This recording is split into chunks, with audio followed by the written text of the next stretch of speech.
Charles Darwin. You know, the problems of the world and the troubles of planet Earth are sometimes so great that it would be nice if we could just ignore those problems. Have a beer. Listen to corny balalaika orchestra music. Actually, I like that stuff. And just ignore the problems of the world. But you know, that's difficult to do when you're a scientist, because scientific investigations reveal so many inconvenient facts that would be so easy to ignore if we didn't study them. But as scientists, we do study them, and we know that these are real threats to the future of planet Earth. And I'm referring specifically to global warming.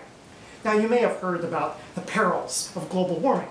And I'm here to tell you that some people do, in fact, exaggerate them. I was giving a presentation one time, and an environmentalist said, well, with global warming, Earth is going to become like Venus. It's going to be 700 degrees and everything's going to melt. Well, no, that's not going to happen, okay? Don't worry about that. And also, it's not like the ice is going to melt so fast and so much that some great big wave of the ocean is going to come on over New York City like Godzilla or something like that. That's not going to happen. We're not going to fall over dead from global warming. That's not going to happen. However, there are numerous subtle but very significant effects that global warming may have. For instance, on agricultural production, especially in parts of Africa where people are already malnourished, if droughts cause a collapse of agricultural production, if global warming causes rising ocean levels, even just a little bit, that will displace people and cause environmental refugees trying to go across national borders, that could become a major political incident. And also, even if global warming causes only a slight elevation of sea level, that means that lots of people are going to lose their property and they're going to have to relocate. That's going to be expensive even if it doesn't kill anybody, you see. So global warming is going to be a major political and economic catastrophe, even if it isn't something that's going to dramatically make us fall over dead.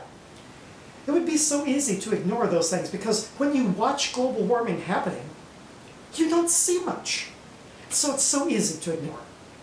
Well, what's a scientist to do? Can we just ignore these things? Or do we have to take action? In my case, as an educator and a writer, I feel like I have to take action. It would be so easy to ignore those things, however. Now, another response that some scientists have made to this is they try to put a good face on it. They try to put a good face on death, so to speak. Find happiness in death. One example was an article that was published in Science about the death of boreal forest trees as a result of drought and wildfire. Now, boreal forest, of course, northern Canada, Scandinavia, northern Alaska, etc., spruce trees, etc.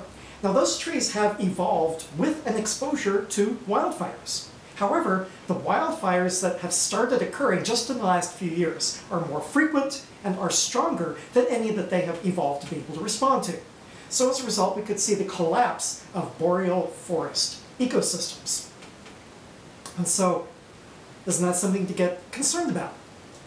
Well, that's what the author spent most of the article talking about. And then at the very end of the article, the author said that the death of the boreal forest trees could, and I quote, generate a new crop of natural experiments.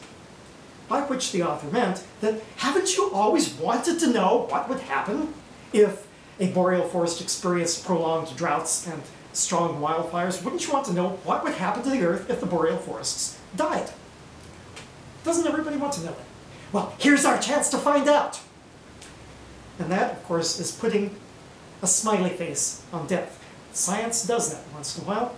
We try to do the best we can, but if we can't prevent the problem from happening, maybe we can at least learn some scientific facts from it. It still sounds like, look on the bright side of death.